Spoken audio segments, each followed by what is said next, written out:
ಹೊಯ್ಸಳರು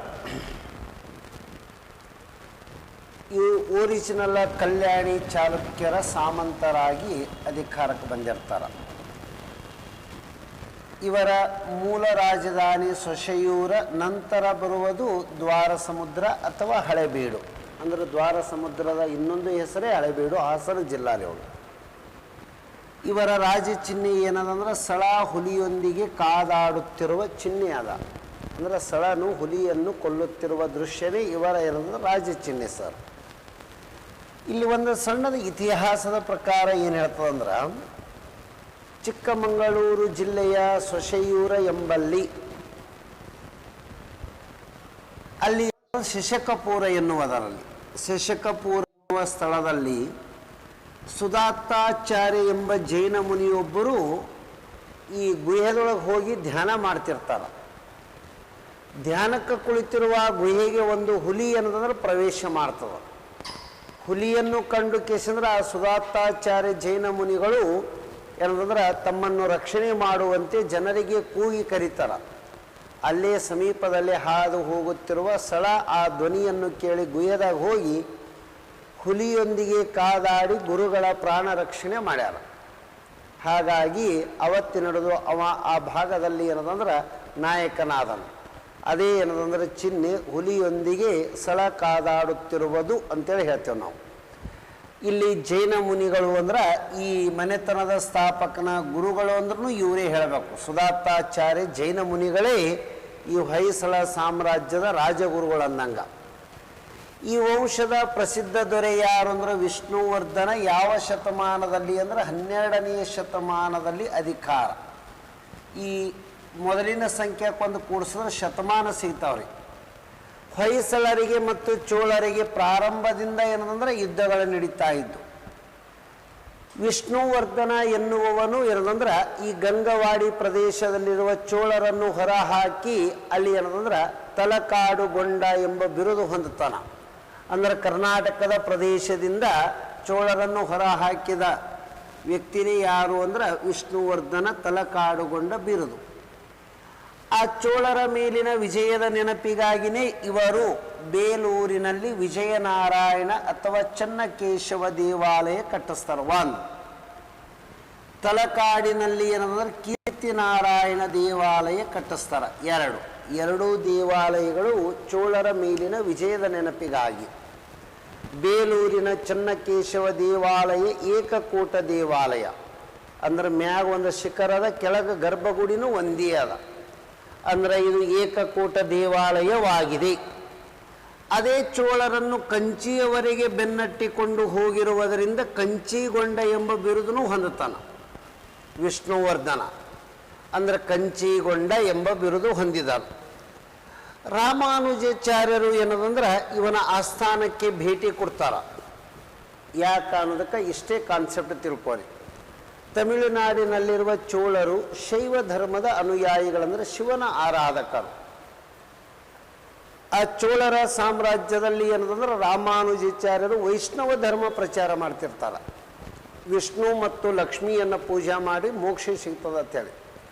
ಆಗ ಚೋಳರಿಗೆ ಸಿಟ್ಟು ಬಂದ ಕೇಸಂದ್ರೆ ರಾಮಾನುಜಾಚಾರ್ಯರಿಗೆ ಜೀವ ಬೆದರಿಕೆ ಹಾಕ್ತಾರೆ. ನಾವು ಶೈವ ಧರ್ಮದ ಅನುಯಾಯಿಗಳು, ನಮ್ಮ ಸಾಮ್ರಾಜ್ಯದಲ್ಲಿ ಶೈವ ಧರ್ಮವೇ ಹೆಚ್ಚಿಗೆ ಇರಬೇಕು. ಹಾಗಾಗಿ ನಮ್ಮ ಸಾಮ್ರಾಜ್ಯದಲ್ಲಿ ವೈಷ್ಣವ ಧರ್ಮ ಪ್ರಚಾರ ಮಾಡಕ್ಕೆ ನಿಮಗೆ ಅನುಮತಿ ಕೊಟ್ಟವರು ಯಾರು? ನೀವು ಎಲ್ಲಾದರೂ ನನ್ನ ಸಾಮ್ರಾಜ್ಯದ ಕಾಣಿಸಿದ್ರೆ ನೋಡು ಅಂತ ಹೇಳ್ಕೇಸಂದ್ರೆ ಜೀವ ಬೆದರಿಕೆ ಹಾಕ್ತಾರೆ. ಯಾರು? ಚೋಳ. ಆಗ ಜೀವ ಬೆದರಿಕೆಯಿಂದ ರಾಮಾನುಜಾಚಾರ್ಯರು ಆ ಪ್ರದೇಶವನ್ನು ಬಿಟ್ಟು, ಚೋಳ ಸಾಮ್ರಾಜ್ಯದ ಪ್ರದೇಶವನ್ನು ಬಿಟ್ಟು ಇವನ ಆಸ್ಥಾನಕ್ಕೆ ಬರ್ತಾನೆ. ಯಾರ ಆಸ್ಥಾನಕ್ಕಂದ್ರೆ ಈ ವಿಷ್ಣುವರ್ಧನನ ಆಸ್ಥಾನಕ್ಕೆ. ವಿಷ್ಣುವರ್ಧನನ ಆಸ್ಥಾನಕ್ಕೆ ಬಂದು ವಿಷ್ಣುವರ್ಧನನ ಮಗಳ ಕಾಯಿಲೆಯೊಂದನ್ನು ಗುಣಪಡಿಸ್ತಾರೆ. ಪ್ಲಸ್ ವಿಷ್ಣುವರ್ಧನನಿಗೆ ಏನಂದ್ರೆ ವೈಷ್ಣವ ಧರ್ಮದ ಬೋಧನೆ ಮಾಡ್ತಾರೆ. ಸ್ವತಃ ವಿಷ್ಣುವರ್ಧನನು ವೈಷ್ಣವ ಧರ್ಮದ ಅನುಯಾಯಿ ಆಗ್ತಾನೆ. ಪ್ಲಸ್ ವಿಷ್ಣುವರ್ಧನ ಎನ್ನುವಕ್ಕಿಂತ ಒರಿಜಿನಲ್ ಹೆಸರು ಬಿಟ್ಟದೇವ ಇರ್ತದೆ. ಅವನಿಗೆ ಬಿಟ್ಟದೇವ ಇರುವ ವರ್ಡನ್ನು ತೆಗೆದು ವಿಷ್ಣುವರ್ಧನ ಅಂತೇಳಿ ಮರುನಾಮಕರಣ ಮಾಡಿಕೊಡ್ತಾರೆ ಇವರೇ. ಕರ್ನಾಟಕದಲ್ಲಿ ಇವರು ಒಟ್ಟು 12 ವರ್ಷಗಳ ಕಾಲ ನೆಲೆಸಲಿಕ್ಕೆ ಅವಕಾಶ ಮಾಡಿಕೊಡ್ತಾನೆ ವಿಷ್ಣುವರ್ಧನ. ಕರ್ನಾಟಕದಲ್ಲಿ ಎಲ್ಲೆಲ್ಲಿ ರಾಮಾನುಜಾಚಾರ್ಯರು ನೆಲೆಸಿದ್ರು ಅನ್ನೋದು ಕೇಳ್ತಾರೇ. ಸಾಲಿಗ್ರಾಮ, ತೊಣ್ಣೂರು ಮತ್ತು ಮೇಲುಕೋಟೆ. ಇದು ಭಾಳ ಇಂಪಾರ್ಟೆಂಟ್. ಇದು ಗೆಜೆಟಿಯರ್ ಪುಸ್ತಕದಾಗ ಇಂದು ಇದೇ ವರ್ಡ್ಗಳದಾವ. ಇನ್ನು ವಿಷ್ಣುವರ್ಧನನ ಪತ್ನಿ ಯಾರು ಅಂದ್ರೆ ನಾಟ್ಯರಾಣಿ ಶಾಂತಲೆ ಅಂಥೇಳಿ. ಅವಳು ಜೈನ ಧರ್ಮದ ಅನುಯಾಯಿಯಾಗಿದ್ದಳು. ಆದರೂ ಅವಳ ನಾಟ್ಯವನ್ನು ಮೆಚ್ಚಿಕೆಸಿಂದ್ರೆ ಈತ ಏನಂದ್ರೆ ವಿವಾಹ ಆಗಿರ್ತಾನ. ನಾಟ್ಯರಾಣಿ ಶಾಂತಲೆ ಎನ್ನುವವಳು ನಡೆದರೆ ನವಿಲು ಕುಣಿದಂತೆ ಭಾಸವಾಗುತ್ತದೆ ಅಂತ ಹೇಳಿ ವರ್ಣನೆ ಮಾಡ್ಯಾರ. ಅಂದ್ರೆ ಅಷ್ಟೊಂದು ಪ್ರಮುಖವಾದ ನೃತ್ಯಗಾರತಿಯಾಗಿದ್ದಳು. ನೆಕ್ಸ್ಟ್, ಇವನ ದಂಡನಾಯಕನ ಹೆಸರು ಕೇತಮಲ್ಲ. ಇವನು ಹಳೆಬೀಡಿನ ಹೊಯ್ಸಳೇಶ್ವರ ಅಥವಾ ವಿಷ್ಣುವರ್ಧನ ದೇವಾಲಯ ಕಡಿಸನ್ ಕೇತಮಲ್ಲ. ಈ ಹೊಯ್ಸಳೇಶ್ವರ ದೇವಾಲಯ ಎನ್ನುವುದು ದ್ವಿಕೂಟ ದೇವಾಲಯವಾಗಿದೆ. ಇದು ಕರೆಕ್ಟಾಗಿ ನೆನಪಿರಬೇಕು. ನೆಕ್ಸ್ಟ್, ಮತ್ತೇನೇನದ, ಈತ ಕಲ್ಯಾಣಿ ಚಾಲುಕ್ಯರ ವಿರುದ್ಧ ಸ್ವತಂತ್ರನಾಗಲು ಇಚ್ಛಿಸಿದನು. ಯಾರು? ವಿಷ್ಣುವರ್ಧನ. ಆದರೆ ಇವನಿಗೆ ಸ್ವತಂತ್ರ ರಾಜ್ಯ ಆಗಲಿಕ್ಕೆ ಅವಕಾಶನೇ ಕೊಡಲಿಲ್ಲ. ಇವನ ಬಂಡಾಯವನ್ನು ಕಲ್ಯಾಣಿ ಚಾಲುಕ್ಯರ 6ನೇ ವಿಕ್ರಮಾದಿತ್ಯ, ಅಂದರೆ ಇದರ ಅರ್ಥ ಏನಂದರೆ ಇವರ ಬಂಡಾಯ ಅಂತ ಸ್ವತಂತ್ರವಾಗುವುದನ್ನು ಕಲ್ಯಾಣಿ ಚಾಲುಕ್ಯರು ತಡೆ ಹಿಡಿದರು. ಈ ಸ್ವತಂತ್ರ ದೊರೆನೇ ಅಲ್ಲರಿ, ಇವ ಸಾಮಂತನಾಗಿಯೇ ಆಳ್ವಿಕೆ ಮಾಡ್ಯಾನ. ನೆಕ್ಸ್ಟ್, 2ನೆಯ ಬಲ್ಲಾಳ ಅಂತೇಳಿ ಬರ್ತಾನ. 2ನೆಯ ಬಲ್ಲಾಳ 1190ರ ಸೊರಟೂರು ಕದನದಲ್ಲಿ ಶೌಣರ ದೊರೆ, ದೇವಗಿರಿಯ ಶೌಣರ ದೊರೆ 5ನೆಯ ಬಿಲ್ಲಮ್ಮನನ್ನು ಸೋಲಿಸಿ ಕರ್ನಾಟಕದಿಂದ ಹೊರಹಾಕಿದನು. ಇದು ಒಂದು. 2ನೆಯದ್ದು ಕಲ್ಯಾಣಿ ಚಾಲುಕ್ಯರ ಕೊನೆಯ ದೊರೆ 4ನೆಯ ಸೋಮೇಶ್ವರನ ವಿರುದ್ಧ ಜಯ ಸಾಧಿಸಿದನು ಮತ್ತು ಚೋಳರ ಮೇಲೆ ಆಕ್ರಮಣ ಮಾಡಿರುವಂತಹ ಪಾಂಡ್ಯರನ್ನು ಸೋಲಿಸಿ ಹೊರಗಾಗ್ತಾನ. ಆ ಪಾಂಡ್ಯರನ್ನು ಸೋಲಿಸಲಿಕ್ಕೆ ಕಾರಣ ಏನಂದ್ರೆ ಇವರು ಏನದಂದ್ರೆ ರಾಜಾಪರಾಧ ಅಂತೇಳಿ ಮಾಡಿರ್ತಾರ. ಅಂದರೆ ಚೋಳ ರಾಜ್ಯದ ಮೇಲೆ ದಂಡೆತ್ತಿ ಬಂದಿರ್ತಾರ. ಅದಕ್ಕಾಗಿ ಚೋಳ ರಾಜ್ಯ ಪ್ರತಿಷ್ಠಾಪನಾಚಾರ್ಯ ಅಂದ್ರೆ ಚೋಳರ ರಾಜ್ಯವನ್ನು ರಕ್ಷಿಸಿಕೊಟ್ಟವ ಅಂಥೇಳಿನೂ ಬಿರುದು ಅದಾವ. ಯಾರು? 2ನೆಯ ಬಲ್ಲಾಳ. ಇಲ್ಲೊಂದು ವರ್ಡ್ ಅದ, ಹೊಯ್ಸಳರ ಮೊದಲ ಸ್ವತಂತ್ರ ದೊರೆ ಯಾರು ಅಂತ ಕೇಳ್ತಾರ. ಇವನೇ ಮೊದಲ ಸ್ವತಂತ್ರ ದೊರೆ. ಹೊಯ್ಸಳರ ಮೊದಲ ಸ್ವತಂತ್ರ ದೊರೆ ಎಕ್ಸೈಸ್ ಸಬ್ ಇನ್ಸ್ಪೆಕ್ಟರ್ ಕೇಳಿದ್ದು 2ನೆಯ ಬಲ್ಲಾಳ. ಇನ್ನು 2ನೆಯ ನರಸಿಂಹ ಅಂಥೇಳಿ ಬರ್ತಾನೆ. ಇವ್ರದ್ದು ಏನದ? ಶ್ರೀರಂಗಮ್ಮ ಕುಪ್ಪಂ ಹೊಯ್ಸಳರ. ಇವ್ರದ್ದು 2ನೆಯದ್ದು ಏನದಂದ್ರೆ ರಾಜಧಾನಿ ಉಪರಾಜಧಾನಿ ಮಾಡ್ಕೊತಾನ. ಹಾಗಾಗಿ ಏನಂದ್ರೆ ಶ್ರೀರಂಗಮ್ಮ ಅಲ್ಲಿ ಇರುವಂತಹ ಪ್ರದೇಶವನ್ನು ಇವ 2ನೆಯ ಉಪರಾಜಧಾನಿ ಅಥವಾ ಏನಂದ್ರೆ ಉಪರಾಜಧಾನಿ ಅಂದ್ರೆ ಒಂದೊಂದು ಪ್ರದೇಶದ ಕಡೆಗೆ ಅವಲೋಕನ ಹೊಂದಲಿಕ್ಕೆ ಅಥವಾ ಆ ಭಾಗವನ್ನು ಅಭಿವೃದ್ಧಿ ಮಾಡಲಿಕ್ಕೆ ಸಣ್ಣ ಸಣ್ಣ ಪ್ರದೇಶಗಳಲ್ಲಿ ಒಂದು ಉಪರಾಜಧಾನಿ ಅಂತೇಳಿ ಮಾಡ್ತಿರ್ತಾರೆ. ಎಕ್ಸಾಂಪಲ್, ಕಲ್ಯಾಣಿ ಚಾಲುಕ್ಯರ ಉಪರಾಜಧಾನಿ ಲಕ್ಕುಂಡಿ ಅಂತೇಳಿ ಇತ್ತು ಗದಗದ ಅಂತ್ಯಕ್ಕ. ಎಲ್ಲ ಜನರ ಸಮಸ್ಯೆಗಳನ್ನು ಅಲ್ಲೇ ಕೇಳಿ ತಿಳಿಸಿ ಬಗೆಹರಿಸಲಿಕ್ಕೆ ರಾಜನೇ ಅಲ್ಲಿಗೆ ಹೋಗ್ತಿದ್ದ. ಆ ರೀತಿಯಾಗಿ ಏನಂದ್ರೆ ಹೊಯ್ಸಳರ ಉಪರಾಜಧಾನಿ ಕೊಪ್ಪಂ ಎಲ್ಲದಂದ್ರೆ ಶ್ರೀರಂಗಮ್ಮ ಹತ್ತಿರವಿದೆ. 3ನೆಯ ಬಲ್ಲಾಳನಿಗೆ ಮುಮ್ಮಡಿ ಬಲ್ಲಾಳ ಅಂತೇಳಿನೂ ಕರೀತಾರೆ. 3ನೆಯ ಬಲ್ಲಾಳನ ವಿರುದ್ಧ ದೆಹಲಿಯ ಸುಲ್ತಾನರು ದಂಡೆತ್ತಿ ಬರ್ತಾರ. ಹಾಗಾಗಿ ಏನದಂದ್ರೆ ಅವರ ವಿರುದ್ಧ ಹೋರಾಡಬೇಕಾಯಿತು. ಇಲ್ಲೊಂದು ವರ್ಡ್ ಹೇಳ್ತಾರೆ, ದಕ್ಷಿಣ ಭಾರತಕ್ಕೆ ಏನದಂದ್ರೆ ದೆಹಲಿ ಸುಲ್ತಾನರ ದಾಳಿಗಳು ನಡೆದು ವಿಶೇಷವಾಗಿ ಏನದಂದ್ರೆ ಅಲ್ಲಾವುದ್ದೀನ್ ಖಿಲ್ಜಿಯ ಸೇನಾಪತಿ ಮಲಿಕಾಪುರ್ ದಕ್ಷಿಣ ಭಾರತದ ಮೇಲೆ ದಂಡೆತ್ತಿ ಬರ್ತಾನ. ದೇವಗಿರಿ ಯಾದವರನ್ನು ಸೋಲಿಸ್ತಾನ. ವಾರಂಗಲದ ಕಾಕತೀಯರನ್ನು ಸೋಲಿಸ್ತಾನ. ದ್ವಾರ ಸಮುದ್ರದ ಹೊಯ್ಸಳರನ್ನು ಸೋಲಿಸ್ತಾನ. ಮಧುರೈಯಲ್ಲಿರುವ ಪಾಂಡ್ಯರನ್ನು ಸೋಲಿಸ್ತಾನ. ಆದರೆ ಯಾವ ರಾಜ್ಯವನ್ನು ನೇರವಾಗಿ ಆಳ್ವಿಕೆಗೆ ಒಳಪಡಿಸ್ಕೊಳ್ಳಿಲ್ಲ ಅವರು. ಅಪಾರವಾದಂತಹ ಯುದ್ಧದ ಏನದಂದ್ರೆ ಪರಿಹಾರ ನಿಧಿಯಾಗಿ ರೊಕ್ಕ ತೊಗೊಂಡು ಹೊಳೆ ಹೋಗಿಬಿಡ್ತಾರೆ ಅವರು. ಯಾಕಂದ್ರೆ ಭಾಳ ದೂರದ ಪ್ರದೇಶ ತಮ್ಮ ಆಡಳಿತಕ್ಕೆ ನಿರ್ವಹಣೆ ಆಗಲ್ಲ ಅಂತ ಹೇಳಿ ತಿಳ್ಕೊಂಡಿರ್ತಾರೆ. ದಕ್ಷಿಣ ಭಾರತದ 4 ಪ್ರಸಿದ್ಧ ಮನೆತನಗಳ ಮೇಲೆ ಮಲಿಕಾಪುರನ ದಾಳಿ, ಅದರ ಒಂದು ಯಾವುದು ಅಂದ್ರೆ ಹೊಯ್ಸಳರು. ಅವಾಗ ಯಾರಿದ್ರು ಅಂತ ಕೇಳಿದ್ರೆ ಮುಮ್ಮಡಿ ಬಲ್ಲಾಳನ ಕಾಲದಲ್ಲಿ. ಇದು ವರ್ಡ್ ಕರೆಕ್ಟ್ ಗೊತ್ತಿರಬೇಕು. ಇನ್ನು ಇಲ್ಲಿ ಆದ ಬಳಿಕ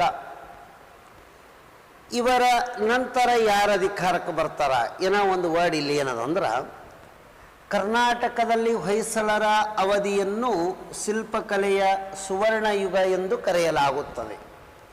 ಶಿಲ್ಪಕಲೆಯ ಸುವರ್ಣ ಯುಗ ಅಂದರೆ ಇವ್ರ ಕಾಲದಲ್ಲಿ ಶಿಲ್ಪಕಲೆ ಕರ್ನಾಟಕದೊಳಗೆ ಬಹಳ ಅಭಿವೃದ್ಧಿಯಾಗ್ಯದಂದಂಗ. ನಯಸೇನ ಎನ್ನುವ ಕವಿ ಏನು ಬರ್ದಾನ ಅಂದ್ರೆ ಧರ್ಮಾಮೃತ ಬರ್ದಾನ. ರಾಘವಾಂಕನಿಗೆ ಏನೇನು ಬಿರುದು ಇದ್ದು ಅಂದ್ರೆ ಉಭಯ ಕವಿ, ಕಮಲ ರವಿ, ಷಟ್ಪದಿಯ ಬ್ರಹ್ಮ, ಕವಿ ಶರಭ, ಬೇರುಂಡ. ರಾಘವಾಂಕ ಬರೆದಿರುವ ಪುಸ್ತಕ ಹರಿಶ್ಚಂದ್ರ ಕಾವ್ಯ. ರಗಳೆಯ ಕವಿ ಎನ್ನುವವನು ಹರಿಹರ, ಇವ ಸ್ವಾದರ ಮಾವ, ಇವ ಸೋದರಾಳೆಯ. ರಗಳೆಯ ಕವಿ ಹರಿಹರನು ಗಿರಿಜಾ ಕಲ್ಯಾಣ ಬರೆದಿದ್ದಾನೆ, ಇದು ಬಹಳ ಇಂಪಾರ್ಟೆಂಟ್. ಜನ್ನನು ಬರೆದಿರುವುದು ಯಶೋಧರ ಚರಿತೆ, ಅನಂತನಾಥ ಪುರಾಣ. ಕನ್ನಡದ ಪಾಣಿನಿ ಎಂದು ಕರೆಸಿಕೊಂಡಿರುವನು ಕೇಶಿರಾಜ. ಇಲ್ಲಿ ಜೇವರ್ಗಿ ತಾಲೂಕಿನ ಕೊಂಡಗುಳಿ ಗ್ರಾಮದವರು ಶಬ್ದಮಣಿ ದರ್ಪಣಂ ಅಂತೇಳಿ ವ್ಯಾಕರಣ ಪುಸ್ತಕ ಬರೆದಾನ. ಹೊಯ್ಸಳರ ಸಾಮ್ರಾಜ್ಯ ಅಂತಿಮವಾಗಿ ಯಾರಲ್ಲಿ ವಿಲೀನಗೊಳ್ತು ಅಂದರೆ ಇವರು ನಂತರ ಬರೋವರೇ ವಿಜಯನಗರ, ಅದರಾಗ ವಿಲೀನ ಆಯಿತು. ಹೊಯ್ಸಳರ ಕಾಲದಲ್ಲಿ ಗರುಡ ಎನ್ನುವುದು ಏನಿತ್ತು ಅಂದ್ರೆ ಮಹಿಳಾ ಅಂಗರಕ್ಷಕ ಪಡೆ, ವುಮೆನ್ಸ್ ಬಾಡಿ ಗಾರ್ಡ್ ಇದ್ದರು. ನೆಕ್ಸ್ಟ್ ಕರ್ನಾಟಕದ ಕಲಾ ತ್ರಿವಳಿಗಳು ಅಂತೇಳಿ 3 ಸ್ಥಳ ಹೇಳ್ತೀವಿ: ಬೇಲೂರು, ಹಳೆಬೀಡು, ಸೋಮನಾಥಪುರ, ಏಕಕೂಟ, ದ್ವಿಕೂಟ, ತ್ರಿಕೂಟ. ಕರ್ನಾಟಕದ ಕೊಲ್ಲಾಪುರ ಎಂದು ಮಂಡ್ಯ ಜಿಲ್ಲೆಯ ದೊಡ್ಡಗದ್ದನವಳ್ಳಿ ಲಕ್ಷ್ಮೀ ದೇವಾಲಯಕ್ಕೆ ಕರಿಬೇಕು. ಜಕಣಾಚಾರಿಗಳು ಏನದಂದ್ರೆ ಮೇಲುಕೋಟೆಯ ದೇವಾಲಯಗಳ ಶಿಲ್ಪಿಯಾಗಿದ್ದಾರೆ. ಜಕಣಾಚಾರಿ, ಡಕಣಾಚಾರಿ ಅಂತ ಹೇಳಿ ಬರ್ತಾರೆ. ಇವರೆಲ್ಲ ಹೊಯ್ಸಳರ ಕಾಲದ ಪ್ರಸಿದ್ಧ ಶಿಲ್ಪ ಕಲಾವಿದರು. ಇಲ್ಲ, ಹೊಯ್ಸಳರ ದೇವಾಲಯಗಳಲ್ಲಿ ಒಂದಿಷ್ಟು ವಿಶೇಷತೆಗಳು ಏನದಂದ್ರೆ ಬಳಪದ ಕಲ್ಲಿನ ಬಳಕೆ ಮಾಡ್ಯಾರ. ದೇವಾಲಯಗಳ ತಳಭಾಗ ನಕ್ಷತ್ರ ಆಕಾರದಲ್ಲಿ ಇದೆ. ದೇವಾಲಯದ ಸುತ್ತಲೂ ಪ್ರದಕ್ಷಿಣೆ ಹಾಕಲಕ್ಕ ಹಿಂಗೆ ಸುತ್ತ ಹಾಕಲಕ್ಕ ಏನಂದ್ರೆ ಅವಕಾಶಗಳದಾವ. ಏಕಕೂಟ ದೇವಾಲಯಕ್ಕೆ ಬೇಲೂರು ಚೆನ್ನಕೇಶವ ದೇವಾಲಯ, ದ್ವಿಕೂಟ ದೇವಾಲಯಕ್ಕೆ ಹಳೆಬೀಡಿನ ಹೊಯ್ಸಳೇಶ್ವರ ದೇವಾಲಯ, ತ್ರಿಕೂಟ ದೇವಾಲಯ ಸೋಮನಾಥಪುರದ ಕೇಶವ ದೇವಾಲಯ, ಚತುಷ್ಕೂಟ ದೇವಾಲಯ ದೊಡ್ಡಗದ್ದನವಳ್ಳಿ ಲಕ್ಷ್ಮೀ ದೇವಾಲಯ, ಇದಕ್ಕೆ ಕರ್ನಾಟಕದ ಕೊಲ್ಲಾಪುರ. ಪಂಚಕೂಟ ದೇವಾಲಯ ಗೋವಿಂದಹಳ್ಳಿಯ ಪಂಚಲಿಂಗೇಶ್ವರ ದೇವಾಲಯ. ಇವೆಲ್ಲ ಕರೆಕ್ಟಾಗಿ ನೆನಪಿಟ್ಕೋಬೇಕು. ನೆಕ್ಸ್ಟ್ ಒಂದಿಷ್ಟು ಕಾದಂಬರಿಗಳು ಅದಾವ, ಎಲ್ಲ ನೆನಪಿಡ್ಲಿಕ್ಕೆ ಸ್ವಲ್ಪ ಹೇಳಿ. ಕೆಂಪು ನಾರಾಯಣ, ಮುದ್ರಾ ಮಂಜೂಸ ಇಂಪಾರ್ಟೆಂಟ್ ಅದ. ಮತ್ತು ಯಾರ್ದು ಇಂಪಾರ್ಟೆಂಟ್ ಅದ್ರ ಇಲ್ಲೊಬ್ರು ಅದಾರ, ವಿಕ್ರು ಗೋಕಾಕ, ಸಮರಸವೇ ಜೀವನ, ಕುವೆಂಪು, ಕಾನೂರು ಸುಬ್ಬಮ್ಮ ಹೆಗ್ಗಡತಿ, ಮಲೆನಾಡಿನಲ್ಲಿ ಮದುಮಗಳು, ಮತ್ತು ತರ ಸುಬ್ಬರಾವ್, ಹಂಸಗೀತೆ, ತಿರುಗುಬಾಣ ಎಲ್ಲ 4 ಇಂಪಾರ್ಟೆಂಟ್. ಮಸಣದ ಹೂವು, ದುರ್ಗಾಸ್ತಮ. ನೆಕ್ಸ್ಟ್ ದೇವನೂರು ಮಹಾದೇವ, ಕುಸುಮ ಬಾಲಿ, ಕರೆಕ್ಟ್ ನೆನಪಿಟ್ಕೋಬೇಕ್ರಿ ಇವು. ನೆಕ್ಸ್ಟ್ ಏನಂದ್ರೆ ಶಿವರಾಮ ಕಾರಂತ, ಮೂಕಜ್ಜಿ ಕನಸಗಳು, ಚೋಮನ ದುಡಿ, ಮರಳಿ ಮಲ್ಲಿಗೆ, ಬೆಟ್ಟದ ಜೀವ. ನೆಕ್ಸ್ಟ್ ಮಾಸ್ತಿ ವೆಂಕಟೇಶ ಅಯ್ಯಂಗಾರ ಅವ್ರದ್ದು, ಅವರ ಪುಸ್ತಕ ಚಿಕ್ಕ ವೀರರಾಜೇಂದ್ರ. SL ಭೈರಪ್ಪನವ್ರದ್ದು ವಂಶವೃಕ್ಷ, ದಾಟು, ಪರ್ವ ಇವು ಬೇಕು. UR ಅನಂತ ಮೂರ್ತಿಯವ್ರದ್ದು ಸಂಸ್ಕಾರ ಭಾರತೀಪುರ ಅಂತೇಳಿ 2 ಕಾದಂಬರಿ. ಪೂರ್ಣಚಂದ್ರ ತೇಜಸ್ವಿ, ಚಿದಂಬರಂ ರಹಸ್ಯ ಇದು ಭಾಳ ಇಂಪಾರ್ಟೆಂಟ. P ಲಂಕೇಶ ಯಾವುದು ಬೇಡ, ತ್ರಿವೇಣಿ, ಬೆಕ್ಕಿನ ಕಣ್ಣು. ನೆಕ್ಸ್ಟ್ ಇಷ್ಟು ವರ್ಡ್ಗಳನ್ನು ಹೊಯ್ಸಳರ ಕಾಲದಲ್ಲಿ ಕರೆಕ್ಟ್ ಗೊತ್ತಿರಬೇಕು ನಮಗೆ. ಈಗ ಬರೋದೇ ನೆಕ್ಸ್ಟ್ ಯಾವುದು ಅಂದ್ರೆ ವಿಜಯನಗರ ಸಾಮ್ರಾಜ್ಯ ಬರ್ತದೆ. ಈ ವಿಜಯನಗರ ಸಾಮ್ರಾಜ್ಯ ಇಲ್ಲೇ ಇರಲಿ, ಯಾಕಂದರೆ ಇದಕ್ಕೆ ಕಂಪ್ಲೀಟ್ ಒಂದು ದಿನ ಟೈಮ್ ತೊಗೊಳ್ಳೋಣ. ಇವ್ರನ್ನ ಇಲ್ಲೇ ಇಟ್ಟು ಮುಂದಿನವ್ರ ಬಗ್ಗೆ ಹೇಳ್ತೀನಿ, ಮೊದಲ ಸಣ್ಣ ಚಾಪ್ಟ್ರ. ಯಾಕಂದರೆ ಇವ್ರಿಗೆ ಫಿಕ್ಸ್ ಮಾರ್ಕ್ಸ್ ಕೊಡೋರು ಅಂದಂಗೆ ನಮಗೆ ಬೇಕಾದ ಎಕ್ಸಾಮ್ ಬರೀ. ನಮ್ಮ ರಾಜ್ಯ ಸರ್ಕಾರದಲ್ಲಿ ಒಂದು ವಿಜಯನಗರ ಮೇಗಿನ ಕ್ವಶನ್ ಇರಲಾರ್ದೆ ಇರೋಕ್ಕೆ ಸಾಧ್ಯನೇ ಇರಲ್ಲ ರೀ ಅವರು. ಅಷ್ಟು ವೆರಿ ವೆರಿ ಇಂಪಾರ್ಟೆಂಟ್. ಸ ಸಾತು ಅ ಸಂಗಮ ಸಾಳುವ ತುಳು ಅರವೀಡು 4 ಮನೆತನಗಳು ಅನುಕ್ರಮವಾಗಿ ಆಳ್ಯವ. ಆದ್ರೆ ಕ್ವಶನ್ ಭಾಳ ಅದಾವ. ಯಾಕೆ ಇವ್ರಿಗೆ ಒಂದು ದಿನ ಇಲ್ಲೇ ಇರಲಿ ಅಂತಂದು ಅಂದ್ರೆ ಈ ವಿಜಯನಗರ ಸಾಮ್ರಾಜ್ಯದ ಮೇಲೆ ಸೆಂಟ್ರಲ್ ಗೌರ್ಮೆಂಟಿಗೆ ಏನೇನು ಕ್ವಶನ್ ಬಂದ ಒಂದು ಕಡೆ ನಾಳೆಗೆ ತೊಗೊಂಡು ಬರ್ತೀನಿ. ಅದರದ್ದು ಅಷ್ಟೇ ಕ್ವಶನ್ಸ್ಗಳನ್ನು ಸಪ್ರೇಟ್ ಮಾಡಿರ್ತೀನಿ ನಂಗೆ. ನಮ್ಮ ರಾಜ್ಯ ಸರ್ಕಾರದಲ್ಲಿ ಬರೋದಲ್ಲ ರೀ, ಸೆಂಟ್ರಲ್ ಗೌರ್ಮೆಂಟ್ಗೆ ಇದ್ರ ಮ್ಯಾಗಿನ ಕ್ವಶನ್ ಬರ್ತಾವ್ರಿ ಸರ್ ಹೈಯೆಸ್ಟ್. ನೆಕ್ಸ್ಟ್ ಇನ್ನು ಬಹಮನಿ ಸುಲ್ತಾನರು ಏನಿಲ್ಲ, ಅಗ್ದಿ ಹಿಂಗೆ ಸ್ವಲ್ಪ ಕರೆಕ್ಟ್ ಅಬ್ಸರ್ವೇಷನ್ ಮಾಡಿದ್ರೆ ಮುಗಿದು ಹೋಗ್ತದೆ.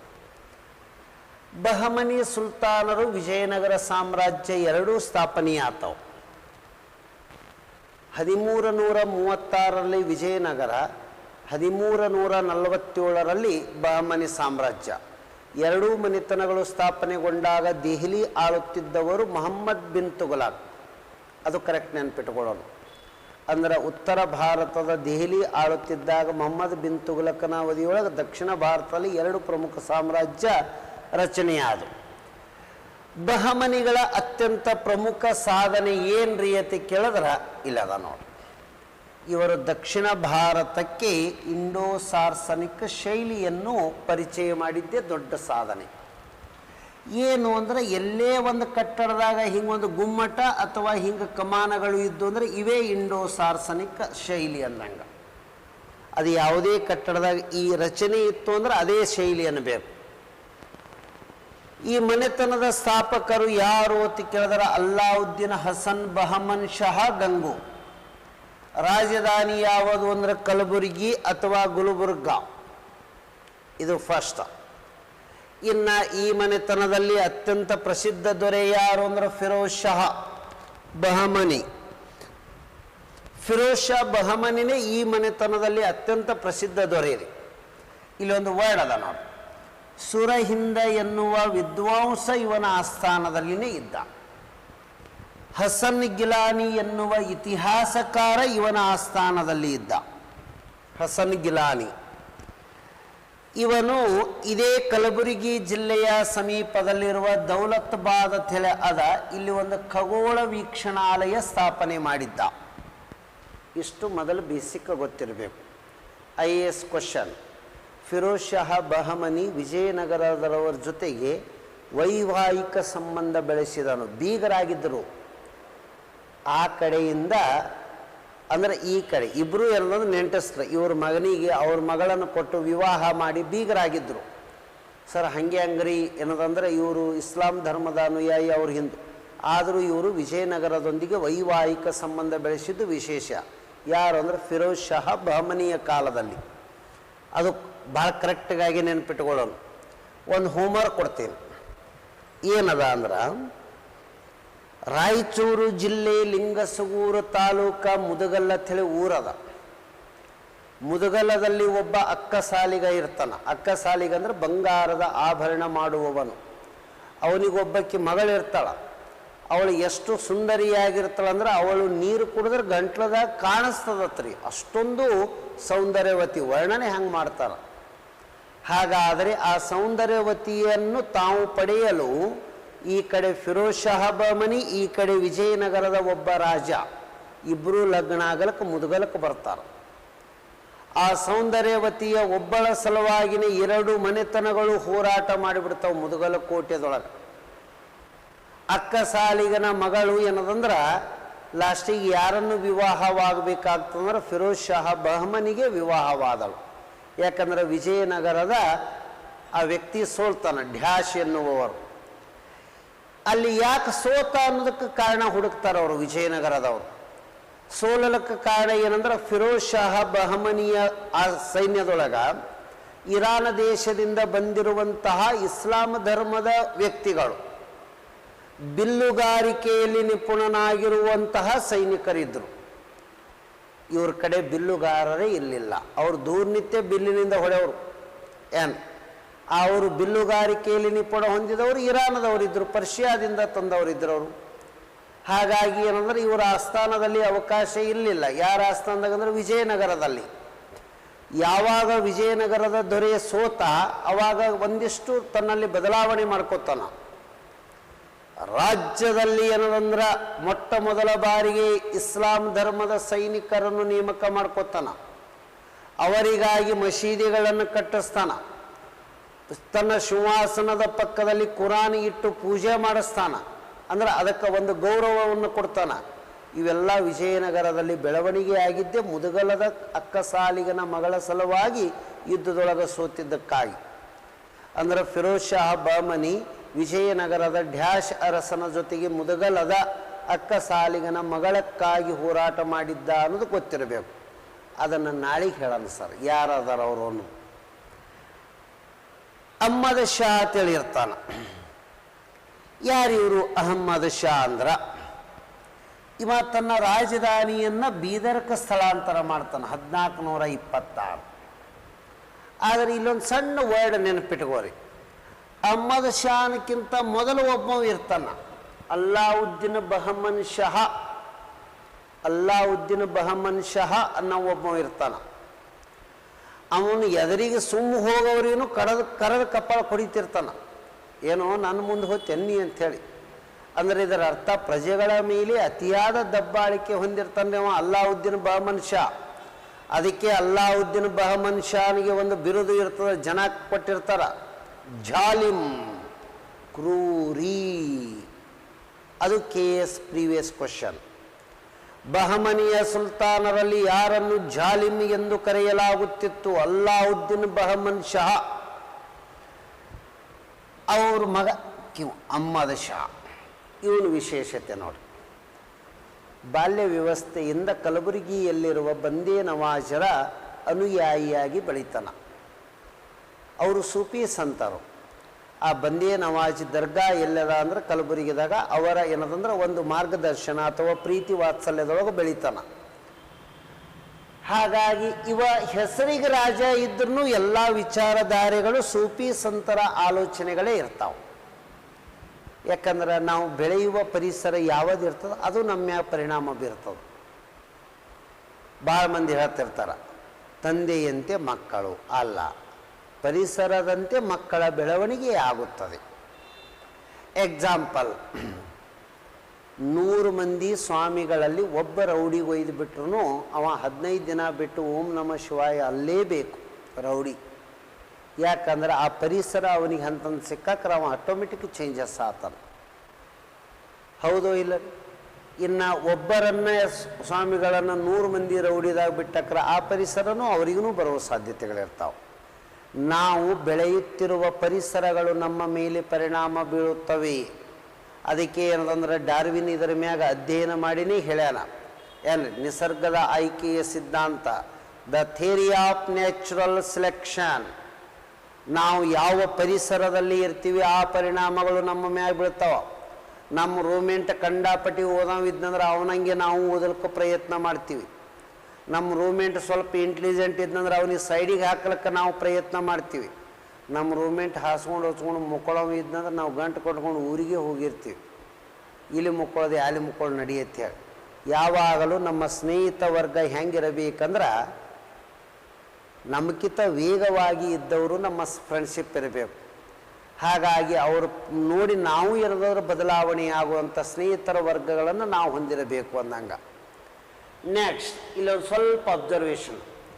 ಅಹ್ಮದ್ ಶಾ ರಾಜಧಾನಿಯನ್ನು ಯಾಕೆ ವರ್ಗಾವಣೆ ಮಾಡ್ತಾನ?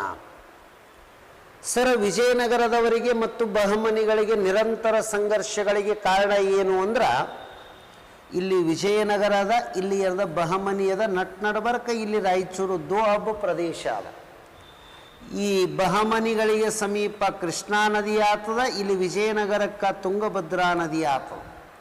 ಈ ಎರಡೂ ನಡುವಿನ ಪ್ರದೇಶದ ಫಲವತ್ತತೆ ರಾಯಚೂರು ದೋಹಬ್ ಪ್ರದೇಶ, ಇದರ ಮೇಲೆ ಪ್ರಭುತ್ವ ಸಾಧಿಸಲಿಕ್ಕಿಬ್ಬರು ನಿರಂತರ ಹೋರಾಡ್ತಾರೆ.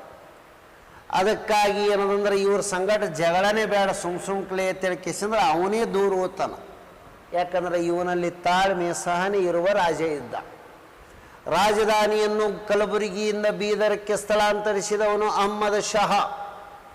ಅಹ್ಮದ್ ಶಾನಿಗೆ ಏನಂತೇಳಿ ಕರೀತಾರೆ ಅಂದ್ರೆ ವಲಿ ಎಂದು ಕರೆಯುತ್ತಾರೆ. ವಲಿ ಎಂದರೆ ಸಂತ ದೊರೆ ಎಂದರ್ಥ. ಅಗದಿ ಶಾಂತಿ ಸಹನೆ ಹೊಂದಿದ ದೊರೆ ಎಂದರ್ಥ. ಇವ ಮುಂದೆ ಏನದಂದ್ರೆ 16 ಕಂಬ ಮಸೀದಿ ಅಂತೇಳಿ ಕಟ್ಸ್ಯಾನ. 11, 12, 13, 14, 15, 16. 16 ಅಂದ್ರೆ 16 ಕಂಬಗಳ ಮಸೀದಿ. ಎಲ್ಲದಂದ್ರೆ ಬೀದರ್ದ ಕಟ್ಸ್ಯಾನ. ಇನ್ನು ಇವ ಬಂದೇ ನವಾಜ ಎನ್ನುವ ಸೂಫಿ ಸಂತನ ಭಕ್ತನಾಗಿದ್ದನು. ಇವನಿಗೆ ವಲಿ ಎನ್ನುವ ಒಂದು ಏನಂದ್ರೆ ಬಿರುದು ಎತ್ತು. ಇವನ ಸಮಾಧಿ ಬೀದರಿನಲ್ಲಿ ಅಷ್ಟೂರ ಅಂತೇಳಿ ಒಂದು ಊರದ ಸಾಣ. ಆ ಅಷ್ಟೂರ ಗ್ರಾಮದಲ್ಲಿ ಇವರ ಸಮಾಧಿ ಇದೆ. ನೆಕ್ಸ್ಟ್ ಮೊಹಮ್ಮದ್ ಗವಾನ್. ಇವ ಯಾರು? ಇವನ ಬಗ್ಗೆ ಒಂಚೂರು ಗೊತ್ತಿರಬೇಕು.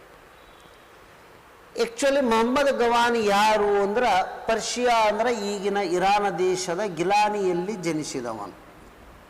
ಇರಾನದ ಹಳೆಯ ಹೆಸರು ಪರ್ಷಿಯಾ. ಇವರು ಬೀದರ್ಕ್ಕೆ ಯಾಕೆ ಬರ್ತಾರಂದ್ರೆ ಸೂಫಿ ಸಂತ ಬಂದೇ ನವಾಜನ ಭಕ್ತನಾಗಿ ಇಲ್ಲಿಗೆ ಬಂದಿರ್ತಾನ. ನಂತರ ಇಲ್ಲೇ ಇರದ ಸೈನಿಕನಾಗಿ ನೇಮಕಗೊಳ್ತಾನ. ಸೈನಿಕ ಹುದ್ದೆಯಿಂದ ಇಲ್ಲೇ ಪ್ರಧಾನಮಂತ್ರಿಯಾಗಿ ನೇಮಕಗೊಳ್ತಾನ. ಹಾಗಾದರೆ ಇಲ್ಲಿ ಪ್ರಧಾನಮಂತ್ರಿ ಎನ್ನುವ ಹುದ್ದೆ ಯಾವಾಗ ಸಿಗ್ತದಂದ್ರೆ 3ನೇ ಮೊಹಮ್ಮದನ ಕಾಲದಲ್ಲಿ ಪ್ರಧಾನಮಂತ್ರಿ ಆಗ್ತಾನ. 3ನೇ ಮೊಹಮ್ಮದನ ಕಾಲದಲ್ಲಿ ಪ್ರಧಾನಿ ಆದ ಬಳಿಕ ಇಡೀ ಏನದಂದ್ರೆ ಬಹಮನಿ ಸಾಮ್ರಾಜ್ಯವನ್ನು ವಿಸ್ತರಣೆ ಮಾಡ್ತಾನೆ. ಆ ವಿಸ್ತರಣೆ ಮಾಡಿದ ಬಹಮನಿಗಳ ಸಾಮ್ರಾಜ್ಯವನ್ನು 4 ಪ್ರಾಂತ್ಯಗಳನ್ನಾಗಿ ಮಾಡ್ತಾನೆ. ಬಹಮನಿಗಳು ತಮ್ಮ ಸಾಮ್ರಾಜ್ಯ ವಿಭಜನೆ ಮಾಡಿ ಪ್ರಾಂತ್ಯಗಳಿಗೆ ತರಫ್ ಎಂದು ಕರೆಯುತ್ತಿದ್ದರು. ತರಫ ಆವಡಬೇಕು. ದೆಹಲಿ ಸುಲ್ತಾನರು ತಮ್ಮ ಪ್ರಾಂತ್ಯಗಳಿಗೆ ಇಕ್ತಾ ಎಂದು ಕರೆಯುತ್ತಿದ್ದರು. ಮೊಘಲರು ಏನದಂದ್ರೆ ತಮ್ಮ ಪ್ರಾಂತ್ಯಗಳಿಗೆ ಸುಭಾಗಳು ಎಂದು ಕರೆಯುತ್ತಿದ್ದರು. ಸುಭ ಕೀವರ್ಡ್ಗಳು ಭಾಳ ಇಂಪಾರ್ಟೆಂಟ್ ಸರ. ನೆಕ್ಸ್ಟ್, ಮೊಹಮ್ಮದ್ ಗವಾನ ತನ್ನಗ ಬಂದಿರುವ ಹಣದಲ್ಲಿನೇ ಏನದಂದ್ರೆ ಒಂದು ಶಿಕ್ಷಣ ಕೇಂದ್ರ ಕಟ್ಸ್ಯಾನ ಬೀದರ್ದಾಗ. ಅದಕ್ಕೆ ಮದರಸ ಎಂದು ಕರೆಯುತ್ತಾರೆ.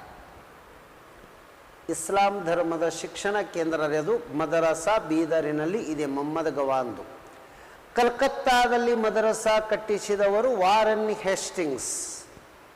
ವಾರೆನ್ ಹೇಸ್ಟಿಂಗ್ಸ್ ಕಲ್ಕತ್ತಾದಲ್ಲಿ ಮದರಸ ಕಟ್ಟಿಸುತ್ತಾನೆ. ಅದನ್ನು ನೆನ್ಪಿಟ್ಕೋರಿ, ಅದನ್ನು ಕೇಳಿದ ಕ್ವಶನ್ ಅದ ರೀ.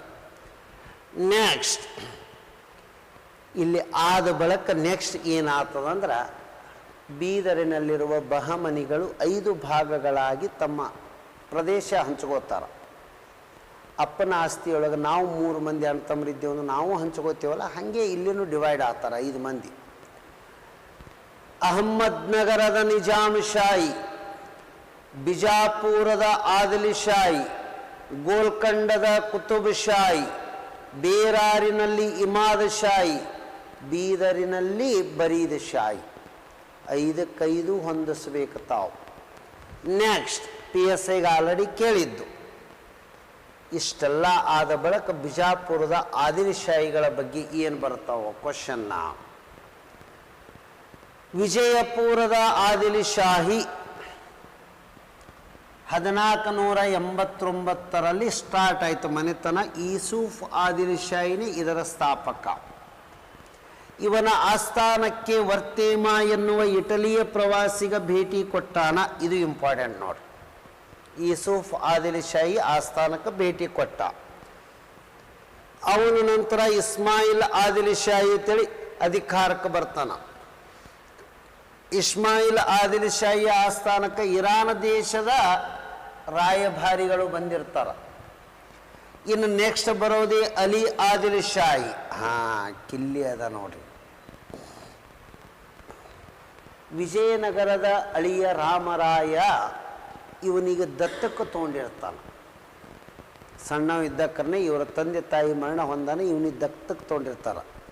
ಇವನಿಗೆ ಅಳಿಯ ರಾಮರಾಯನ ದತ್ತು ಪುತ್ರನೆಂದೇ ಕರೆಯಲಾಗುತ್ತದೆ. 1. ಎರಡನೆಯದ್ದು ಏನಂದ್ರೆ ಮುಂದೆ ಇವ ಎಲ್ಲ ಬಾಲ್ಯ ವ್ಯವಸ್ಥೆ ವಿಜಯನಗರದಾಗೆ ಕಳೆದಾನ. ವಿಜಯನಗರದ ಭಾವನೆಗಳ ಜೊತೆಗೇ ಬೆಳೆದಾವ. ವಿಜಯನಗರದಲ್ಲಿ ಇರುವಂಥ ಸೈನಿಕ ರಚನೆಯನ್ನು ಎಲ್ಲ ತೀಕ್ಷ್ಣವಾಗಿ ನೋಡ್ಕೊಂಡವ. ಮುಂದೊಂದು ದಿನ ಇವ ತಾರುಣ್ಯ ವ್ಯವಸ್ಥೆಗೆ ಬರೋಣ. ಬಿಜಾಪುರಕ್ಕೆ ಸಿಂಹಾಸನವೇರದ ಬಳಿಕ ಕೆಲವೊಬ್ಬರು ಹೇಳ್ತಿರ್ತಾರೆ ಚಾಡಿ ಮಾತುಗಳು. ಇಲ್ಲ, ನಿಮ್ಮ ತಂದೆ ತಾಯಿಗಳಿಗೆ ಯುದ್ಧದಲ್ಲಿ ವಿಜಯನಗರದ ರಾಮರಾಯನೇ ಕೊಂದಾನ ಅಂಥೇಳಿ. ಅದು ಯುದ್ಧ ಮಾಡ್ಬೇಕಾರೆ ಏನಾಗ್ಯದ ಅನ್ನೋದು ಸ್ಥಿತಿ ಬೇರೆ ಇರ್ತದೆ. ಆದರೆ ಇವನಲ್ಲಿ ಕೆಟ್ಟ ವಿಚಾರಗಳನ್ನು ತುಂಬಿಬಿಡ್ತಾರೆ ವಿಜಯನಗರದ ಬಗ್ಗೆ. ಆಗ ಏನದಂದ್ರೆ ಇವನೇ ಏನದಂದ್ರೆ ಬಹಮನಿಗಳ ಒಕ್ಕೂಟ ರಚನೆ ಮಾಡ್ಕೊತಾನ ಯುದ್ಧಕ್ಕಾಗಿ. ಆ ತಾಳಿಕೋಟಿ ಕದನದ ಮುನ್ನಡೆ ಇವನೇ ನೇತೃತ್ವ ವಹಿಸ್ಕೋತಾನ. ಆ ತಾಳಿಕೋಟಿ ಕದನದಲ್ಲಿ ವಿಜಯನಗರದ ವಿರುದ್ಧ ಏನದಂದ್ರೆ ಬಹಮನಿಗಳ ಒಕ್ಕೂಟದ ನೇತೃತ್ವ ಇವ ವಹಿಸ್ಕೊಂಡಿದ್ದು.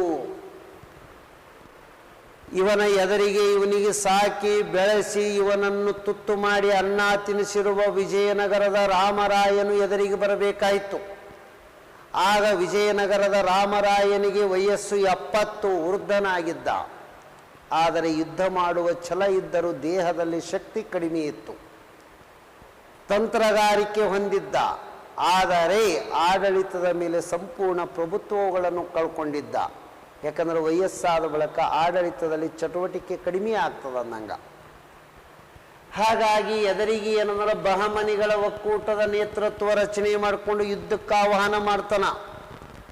ಬಹಮನಿಗಳ ಒಕ್ಕೂಟದಲ್ಲಿ 4 ಮನೆತನಗಳಿದ್ದು ಒಬ್ಬರು ಇರಲಿಲ್ಲ. ಒಂದು ವಿಜಯಪುರದ ಆದಿಲಶಾಹಿಗಳ ಮನೆತನ, ಅದರ ನೇತೃತ್ವನೇ ಯಾರು ಅಂದ್ರೆ ಕಂಪ್ಲೀಟ್ ಅಲಿ ಆದಿಲಶಾಹಿ. ಎರಡನೆಯದ್ದು ಯಾರಿದ್ರು ಅಂದ್ರೆ ಅಹ್ಮದ್ನಗರದ ನಿಜಾಂಶಾಹಿಗಳಿದ್ರು, ಗೋಲ್ಕಂಡದ ಕುತುಬ್ಶಾಹಿಗಳು ಇದ್ರು, ಬೀದರಿನ ಬರೀದ್ ಶಾಹಿಗಳು ಇದ್ರು. ಬೇರಾರಿನ ಇಮಾದ್ ಶಾಹಿಗಳು ಯುದ್ಧದಲ್ಲಿ ಪಾಲ್ಗೊಂಡಿಲ್ಲ. ಏಕೆಂದರೆ ಬೇರಾರಿನ ಇಮಾದ್ ಶಾಹಿಗಳ ರಾಜ್ಯವನ್ನು ಅಹ್ಮದ್ನಗರದ ನಿಜಾಂಶಾಹಿಗಳು ಗೆದ್ದುಕೊಂಡು ಕೂಡಿಸ್ಕೊಂಡು ಬಿಟ್ಟಿದ್ರು ಆಲ್ರೆಡಿ. ಅಂದ್ರೆ ಬಹಮನಿ ಒಕ್ಕೂಟದಲ್ಲಿ 4 ಮನೆತನಗಳು ಕೂಡಿ ಯುದ್ಧಕ್ಕೆ ಬಂದಿದ್ದು, ಒಬ್ಬರು ಇರಲಿಲ್ಲ. ಯಾರು? ಬೇರಾರಿನ ಇಮಾದ್ ಶಾಹಿಗಳು. ಹಾಗಾದರೆ ಯುದ್ಧ ನಡೆಯುವ ಸಂದರ್ಭದಲ್ಲಿ ಏನಂದ್ರೆ ಗಿಲಾನಿ ಎನ್ನುವ ಇಬ್ಬರು ಸಹೋದರರು ವಿಜಯನಗರಕ್ಕೆ ಮಾಡಿದ ಮೋಸದಿಂದ ವಿಜಯನಗರ ಸೋತಿತ್ತು ಎಂದು ವಿಜಯನಗರಕ್ಕೆ ಭೇಟಿ ಕೊಟ್ಟಂತ ವಿದೇಶಿ ಪ್ರವಾಸಿಗ ಲೇಖಕ ಆ ಸಂದರ್ಭದಲ್ಲಿ ಯಾರು ಬಂದಿದ್ರು ಅನ್ನೋದು ಹೋಮ್ವರ್ಕ್ ಇದು. ತಾಳಿಕೋಟಿ ಕದನದ ವಿವರಣೆ ನೀಡಿರುವ ವಿದೇಶಿ ಲೇಖಕ ಯಾರು?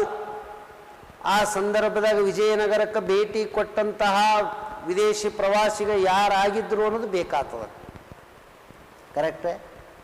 ಇದು ಇಂಪಾರ್ಟೆಂಟ್. ಅಂದ್ರೆ ಇವನಿಗೆ ಯಾರ ದತ್ತು ಮಗ ಅಂತೇಳಿ ಕರಿಬೇಕು? ಅಳಿಯ ರಾಮರಾಯನ ದತ್ತು ಮಗ ಅಂತೇಳಿ ಕರಿತೀವಿ ನಾವು. 1565 ತಾಳಿಕೋಟಿ ಕದನದಲ್ಲಿ ಇವನೇ ನೇತೃತ್ವ ವಹಿಸಿಕೊಂಡಿದ್ದ. ನೆಕ್ಸ್ಟ್ ಎರಡನೆಯ ಇಬ್ರಾಹಿಂ ಆದಿಲಶಾಹಿ. ಇಲ್ಲೇ ವರ್ಡ್ ವಿಶೇಷತೆ.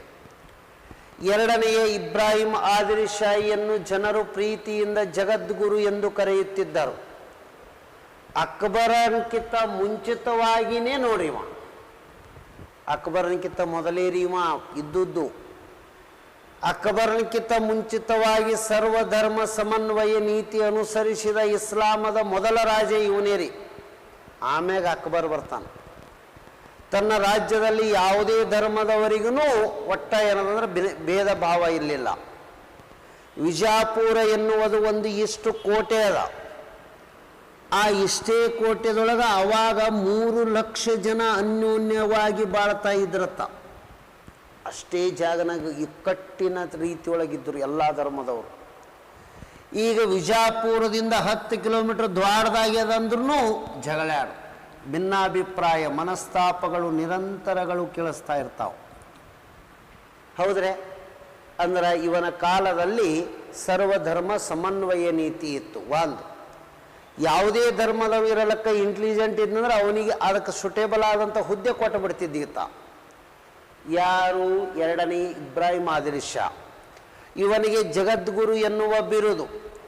ಇವನು ಏನದಂದ್ರೆ ಸಂಗೀತದ ವ್ಯಾಮೋಹಿತನಾಗಿದ್ದನು. ಸಂಗೀತ ಅಂದ್ರೆ ಬಹಳ ಇಷ್ಟಪಡ್ತಿದ್ದ. ಇವನ ಆಸ್ಥಾನದಲ್ಲಿ ಸಂಗೀತಗಾರರಿಗೆ ಬಹಳ ಜನರಿಗೆ ಆಶ್ರಯ ಕೊಟ್ಟನು ಸರ್. ಸುಮಾರು 700 ಸಂಗೀತಗಾರರು ಇವನ ಆಶ್ರಯ ಪಡೆದಿದ್ದರು ಅಂತ ಹೇಳ್ತಾರ. ಇವನ ಆಸ್ಥಾನದೊಳಗೆ 700 ಜನರು.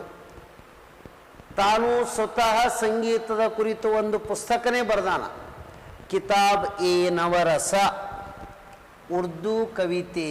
ಕಿತಾಬ್ ಎ ನವರಸ್, ನವ ಅಂದ್ರೆ 9 ರಸಗಳ ಕುರಿತು ಪುಸ್ತಕ ಬರೆದಾನ. ಕಿತಾಬ್ ಎ ನವರಸ ಎನ್ನುವ ಪುಸ್ತಕದ ಪ್ರಾರಂಭದ ಶ್ಲೋಕ ಸರಸ್ವತಿಯ ಶ್ಲೋಕ ಇಟ್ಟಾನ. ಕೊನೆಯಲ್ಲಿ ಉರ್ದು ಭಾಷೆದೊಳಗೆ ಒಂದು ವರ್ಡ್ ಬರೀತಾನ, ಬಾರೋ ನ್ಯಾಕೋ ನ್ಯಾಕೋ ಬಾರೋ ಕಹಾ ತುರಕ್ ಕಹಾ ಹಿಂದೂ ಅಂಥೇಳಿ. ಧರ್ಮ ಧರ್ಮ ಅಂಥೇಳಿ ಯಾಕೆ ಜಗಳ ಆಡ್ತೀರಿ? ಎಲ್ಲ ಧರ್ಮಗಳು ಅವ್ರವ್ರ ಪಾಡಿಗೆ ಶ್ರೇಷ್ಠನೇ ಅದಾವ. ಪ್ರತಿಯೊಬ್ಬರು ಅನ್ಯೋನ್ಯವಾಗಿ ಬಾಳ್ರಿ, ಸಹೋದರ ಸಹೋದರರ ರೀತಿಯಲ್ಲಿ ಬಾಳ್ರಿ, ನಿಮ್ಮ ನಿಮ್ಮ ಧರ್ಮಗಳನ್ನು ನೀವು ಆಚರಣೆ ಮಾಡ್ಕೋರಿ. ಆದರೆ ಧರ್ಮದ ಹೆಸರಿನಲ್ಲಿ ಜಗಳ ಬೇಡ ಅಂತೇಳಿ ಹೇಳ್ತಾನೆ ಇತ್ತ. ಬಿಜಾಪುರದೊಳಗೆ ದತ್ತಾತ್ರೇಯ ದೇವಾಲಯದ ನಿರ್ಮಾಣ ಮಾಡಿಸ್ತಾನ ಈತನೇ. ಇವನ ಕಾಲದಲ್ಲಿನೇ ಆಗಿದ್ದು. ಎಲ್ಲಿ ಸುಮಾರು 300 ಜನ ಆತು ನೋಡ್ರಿ. ಇಲ್ಲಿ ಈ ಗೆಜೆಟಿಯರದ ಪ್ರಕಾರ 300 ಜನ ಸಂಗೀತಗಾರರಿಗೆ. ಆದರೆ ಆ್ಯಕ್ಚುಲಿ ಏನಂದ್ರೆ NCERT 700 ಅಂತೇಳಿ ತೋರಿಸ್ತಾನ ಆತು. ಇನ್ನು ಇಬ್ರಾಹಿಂ ರೋಜಾ ಎನ್ನುವ ಕಟ್ಟಡವೊಂದನ್ನು ಬಿಜಾಪುರದ ಕಟ್ಸ್ಯಾನ. ಬಿಜಾಪುರದಲ್ಲಿ ಇಬ್ರಾಹಿಂ ರೋಜಾ ಎನ್ನುವ ಕಟ್ಟಡ ಸೇಮ್ ತಾಜ್ ಮಹಲ್ ನೋಡ್ದಂಗೆ ಅನ್ನಿಸ್ತದ. ಏನು ಅದು ತಾಜ್ ಮಹಲ್ ಕಟ್ಟಡ ಇದ್ದಂಗೆ ಅದ. ಇಬ್ರಾಹಿಂ ರೋಜಾ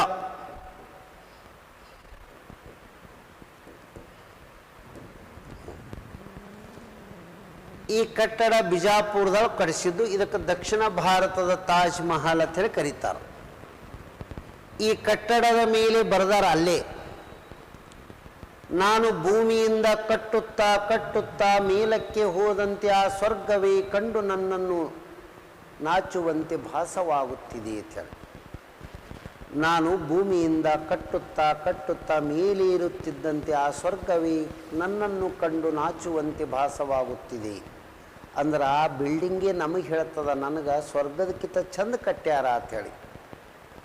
ಈ ಕೊಟೇಶನ್ ಕೊಟ್ಟು ಇದು ಯಾವ ಕಟ್ಟಡದ ಬೇರೆ ಬರೆಯಲಾಗಿದೆ ಅಂತಂದರೆ ಇದರದೇ ಹೆಸರು ಹೇಳಬೇಕು. ಏನೋ ಒಂದು ಹೇಳ್ತೀನಿ ನಾನು. ಅದು ಯಾರ ಮೇಲೆ ಬರ್ದಾರ? ಜಗತ್ತು ಒಂದು ಸೇತುವೆ, ಅದನ್ನು ಒಮ್ಮೆಯಾದರೂ ದಾಟು. ಜಗತ್ತು ಒಂದು ಕನ್ನಡಿ, ಅದನ್ನು ಒಮ್ಮೆಯಾದರೂ ವೀಕ್ಷಿಸು ಅಂತ ಹೇಳಿ. ಇದು ಯಾವ ಕಟ್ಟಡದ ಮೇಲೆ ಅಂದ್ರೆ ಅಕ್ಬರ್ ಕಟ್ಟಿಸಿದ್ದು ಕಟ್ಟಡದ ಮೇಲೆ ಅದ. ಗುಜರಾತಿನ ಮೇಲಿನ ವಿಜಯದ ನೆನಪಿಗಾಗಿ ಆತ ಏನಂದ್ರೆ ಬರ್ಸಿದ್ದು. ಯಾವ ಕಟ್ಟಡ ಅನ್ನೋದು ಪಟಕನೆ ಹೇಳಬೇಕು. ಏನು ಭಾರತದ ಅತ್ಯಂತ ದೊಡ್ಡದಾದ ಹೆಬ್ಬಾಗಿಲು ಹೊಂದಿದ ಏನು ಅದರ ಹೆಸರು ಏನದ ಅನ್ನೋದು ಹೇಳಬೇಕು ನೀವು. ನಮ್ಮ ಏನೋ ಒಂದು ವರ್ಡ್ ಅದ, ದಿವಾನ್ ಎ ಖಾಸ್ ಅಂತೇಳಿ ಶಹಜಾನ್ ಕಡ್ಸ್ಯಾನ. ಭೂಮಿಯ ಮೇಲೆ ಸ್ವರ್ಗ ಇರುವುದಾದರೆ ಅದು ಇಲ್ಲಿಯೇ ಇದೆ, ಇಲ್ಲಿಯೇ ಇದೆ. ಎಲ್ಲಿದೆ ಅಂದ್ರೆ ಆ ಕಟ್ಟಡದ ಮ್ಯಾಗ ಬರ್ಸ ನಾವು ದಿವಾನ್ ಎ ಖಾಸ್ ಶಹಜಾನ್ ಕಟ್ಟಿಸಿದ್ದು. ಇಲ್ಲಿ ಅಕ್ಬರ್ ಕಟ್ಟಿಸಿರುವ ಆ ಎತ್ತರವಾದ ಕಟ್ಟಡದ ಹೆಸರು ಏನು? ಬಾಗಿಲದದು. ನೆಕ್ಸ್ಟ್ ಮತ್ತೇನೇನದಾವ? ಬಿಜಾಪುರದಲ್ಲಿ ನವರಸ ಉತ್ಸವ ಇವ್ರ ಕಾಲದಾಗನೇ ಚಾಲು ಮಾಡ್ತಾರೆ. ನವರಸಪುರ ಉತ್ಸವ ಎನ್ನುವುದು. ಎರಡನೆಯ ಇಬ್ರಾಹಿಂ ಆದಿಲ್ ಶಾಹಿ ಬಗ್ಗೆ ಪಟ್ನೆ 4 ವರ್ಡ್ ನೆನಪಿಡಬೇಕು. ಜಗದ್ಗುರು ಹೆಸರದ, ಕಿತಾಬಿಯ ನವರಸದ, ದತ್ತಾತ್ರೇಯ ಗುಡಿ ಕಡ್ಸನ, ಸರ್ವಧರ್ಮ ಸಮನ್ವಯ ನೀತಿಯದ, ಇಬ್ರಾಹಿಂ ರೋಜಾ ಕಡ್ಸನ, ನವರಸಪುರ ಉತ್ಸವ ಚಾಲು ಮಾಡ್ಯಾರ. ಸಂಗೀತಗಾರರಿಗೆ ಆಶ್ರಯದಾತನಾಗಿದ್ದ. ಅವನ ಮಗನೇ ಆದಿಲ್ ಶಾಹಿ. ಇವ ಡ್ಯಾನ್ಸ್ ಮಾಡವ, ಅವ ಸಂಗೀತ, ಇವ ನೃತ್ಯ. ಮೊಹಮ್ಮದ್ ಆದಿಲ್ ಶಾಹಿ ಬೆಂಗಳೂರು ಮತ್ತು ಏನದಂದ್ರೆ ವೆಲ್ಲೂರು ತನಕ ಸಾಮ್ರಾಜ್ಯ ವಿಸ್ತರಣೆ ಮಾಡ್ತಾನ. ಛತ್ರಪತಿ ಶಿವಾಜಿಯ ತಂದೆ ಶಹಾಜಿ ಭೋಸ್ಲೆಗೆ ಆಶ್ರಯದಾತನಾಗಿರ್ತಾನೆ. ಇವ ಬೆಂಗಳೂರು ಗೆದ್ದುಕೊಂಡು ಶಹಾಜಿ ಭೋಸ್ಲೆಗೆ ಉಡುಗೊರೆಯಾಗಿ ಕೊಡ್ತಾನ. ಏನು ಅದನ್ನು ಜಹಾಗೀರವಾಗಿ ಕೊಟ್ಟು ಬಿಡ್ತಾನ. ಹಾಗಾದರೆ ಅದನ್ನು 1686 ತನಕ ಅವರೇ ಆಳ್ತಾರೆ. ಮುಂದೆ ಏನಂದ್ರೆ ಶಹಾಜಿ ಭೋಸ್ಲೆಗೆ ಏನೋ 2 ಮಕ್ಕಳು ಇರ್ತಾರೆ, ಈ ಕೋಜಿ ಮತ್ತು ಕೋಜಿ ಅಂತೇಳಿ. ಅವ್ರು ಬೆಂಗಳೂರು ಆಳ್ಕೋತ ಹೋಗ್ತಾರೆ ಅಂದಂಗೆ. ಅಂದ್ರೆ ಬೆಂಗಳೂರವನ್ನು ಶಿವಾಜಿಯ ತಂದೆ ಶಹಾಜಿ ಭೋಸ್ಲೆಗೆ ಯಾರು ಕೊಟ್ಟಾರಂದ್ರೆ ಮೊಹಮ್ಮದ್ ಆದಿಲ್ ಶಾಹಿ. ಗೋಲ್ ಗುಮ್ಮಟ್ ಕಟ್ಟಿಸಿದ್ದು ಯಾರು ಅಂದ್ರೆ ಮೊಹಮ್ಮದ್ ಆದಿಲ್ ಶಾಹಿನೇ. ಏನೋ ಒಂದು ಪ್ರಸಿದ್ಧ ನೃತ್ಯಗಾರತಿ ಇರ್ತಾಳೆ ರಂಭಾ ಅಂತೇಳಿ, ಭಾಳ ಫೇಮಸ್ ಡ್ಯಾನ್ಸರ್.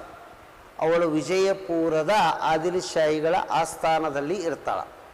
ನೆನಪಿರಬೇಕು ಸರ್. ನೆಕ್ಸ್ಟ್ ಬಿಜಾಪುರದ ಗೋಲ್ ಗುಮ್ಮಟ ಯಾಕೆ ಸೌಂಡ್ ಮಾಡ್ತದ ಅಂದ್ರೆ ಶಬ್ದದ ಪ್ರತಿಫಲನ ಎಕೋ ಆಗ್ತದ. 17 ಮೀಟರ್ 2 ಗೋಡೆಗಳ ನಡುಬರಕ್ಕೆ ಅಂತರ ಇರಬೇಕು. 17.2 ಮೀಟರ್, ಅದು ನೆನಪಿರಲಿ.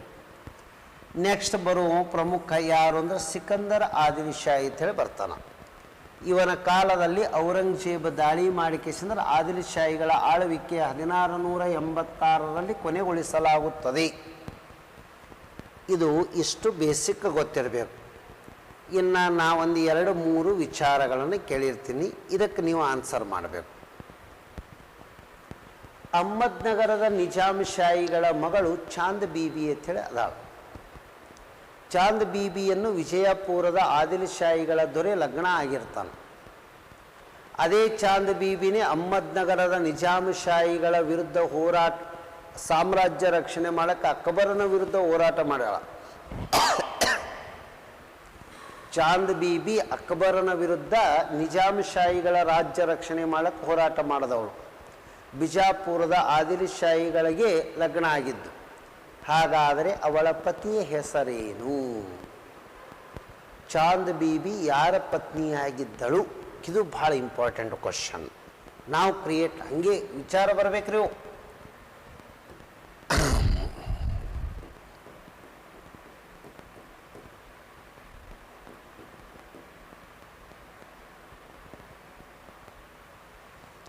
ಅಲಿ ಆದಿಲ್ ಶಾಹಿ ಒಂದು ಇಲ್ಲದ ನೋಡಿ. 1ನೆಯ ಅಲಿ ಆದಿಲ್ ಶಾಹಿ ಚಾಂದ್ ಬೀಬಿಯ ಪತ್ನಿಯಾಗಿದ್ದ, ಅಂದ್ರೆ ಪತಿಯಾಗಿದ್ದಾನೆ. ಇದು ಗೊತ್ತಿರಬೇಕು. Chand Bibi was married to Sultan Ali Adil Shahi ಒಂದು, ಬಿಜಾಪುರ್. ಇದು ಭಾಳ ಕರೆಕ್ಟಾಗಿ ನೋಡ್ಕೊಂಡವ್ರಿ ಸರ.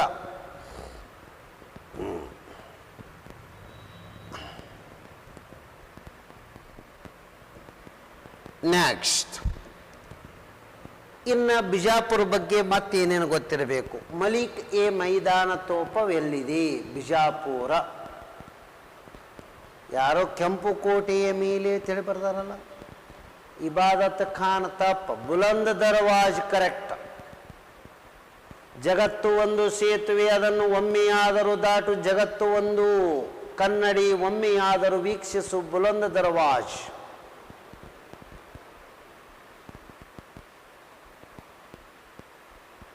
ಅಲೈ ದರ್ವಾಜ ಅಲ್ಲಾವುದ್ದೀನ್ ಖಿಲ್ಜಿ ಕಟ್ಸ್ಯಾನ ರೀ. ಬುಲಂದ್ ದರ್ವಾಜ ಅಕ್ಬರ್ ಕಟ್ಸ್ಯಾನ.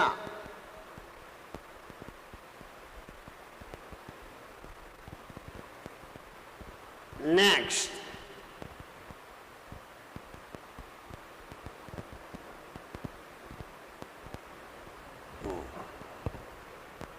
ಇನ್ನ ಬಾರ ಅಂದ್ರೆ ಎಷ್ಟು? 12 ಹಿಂಗ್ ಕಮಾನ್ಗಳದಾವ. 12 ಕಮಾನ್ ಬಿಜಾಪುರದಾಗ ಅದ. ಮಲಿಕ್ ಎ ಮೈದಾನ ತೋಪ ಅಂತ ಹೇಳ್ಯದ. ತೋಪ ಅಂದ್ರೆ ಮದ್ದು ಹಾಕಿ ಸ್ಫೋಟ ಮಾಡೋದು, ಅದು ಮಲಿಕ್ ಎ ಮೈದಾನ ತೋಪೆ ಅಲ್ಲ, ಅದ ಬಿಜಾಪುರ ಇಟ್ಟು ಹೇಳೋದು. ಇಲ್ಲಿ ಸ್ವಲ್ಪ ಅಬ್ಸರ್ವೇಷನ್ ಮಾಡಿ. ಒಂದಿಟ್ಟು ಸಾಹಿತ್ಯ ಅಲ್ಲಿ ಜಾಗ ಖಾಲಿ ಉಳದಲ್ಲಿ ಬರ್ದೀನಿ ರೀ. ಇದಕ್ಕೆ ಎಕ್ಸಾಮ್ ಕೆಲ್ಪ ಅಲ್ಲಿ ಅಂತ ಹೇಳಿ. ಕುವೆಂಪು ಆತ್ಮಕಥನ ನೆನಪಿನ ದೋಣಿಯಲ್ಲಿ. ಶಿವರಾಮ್ ಕಾರಂತ ಹುಚ್ಚು ಮನಸ್ಸಿನ 10 ಮುಖಗಳು, ಆಟೋಬಯೋಗ್ರಫಿರಿಯೋ. ಆ ನಂತರ ಏನಂದ್ರೆ ದ.ರಾ ಬೇಂದ್ರೆ ನಡೆದು ಬಂದ ದಾರಿ. ಎಸ್.ಎಲ್. ಭೈರಪ್ಪ ಬಿತ್ತಿ. ಗುಬ್ಬಿ ವೀರಣ್ಣ ಕಲೆಯೇ ಕಾಯಕ. ಯುವಾರ್ ಅನಂತಮೂರ್ತಿ ಸುರಗಿ. ಮಾಸ್ತಿ ವೆಂಕಟೇಶ್ ಅಯ್ಯಂಗಾರ್ ಭಾವ. ಗಿರೀಶ್ ಕಾರ್ನಾಡ್ ಆಡಾಡುತ್ತಾ ಆಯುಷ್ಯ. ಆನಂತರ ಅರವಿಂದ್ ಮಾಲಗತ್ತಿ ಗೌರ್ಮೆಂಟ್ ಬ್ರಾಹ್ಮಣ. ಸಾರಾ ಅಬೂಬಕರ್ ಮುಸ್ಲಿಂ ಹುಡುಗಿ, ಶಾಲೆ ಕಲ್ತಿದ್ದು. ಅವರ ಆತ್ಮಕಥನರಿದು. ಪಿ ಲಂಕೇಶ್ ಹುಳಿ ಮಾವಿನ ಮರ. ಇವರು ಆತ್ಮಕಥನ 2 ಸಲ ಓದೋದ್ರಿ. ಇದು PC ಬಂದಿತ್ತು ನೋಡಿ, ಇದು PC ಬಂದಿತ್ತು. ನಮ್ಮ ಲಿಟ್ರೇಚರ್ನು ಗೊತ್ತಿರ್ಬೇಕ್ರಿ ಒಂದಿಷ್ಟು ನಮ್ಮ ಕನ್ನಡದು. ನೆಕ್ಸ್ಟ್, ಗುಬ್ಬಿ ವೀರಣ್ಣ ಕಲೆಯೇ ಕಾಯಕ, ಅದು ಅದ.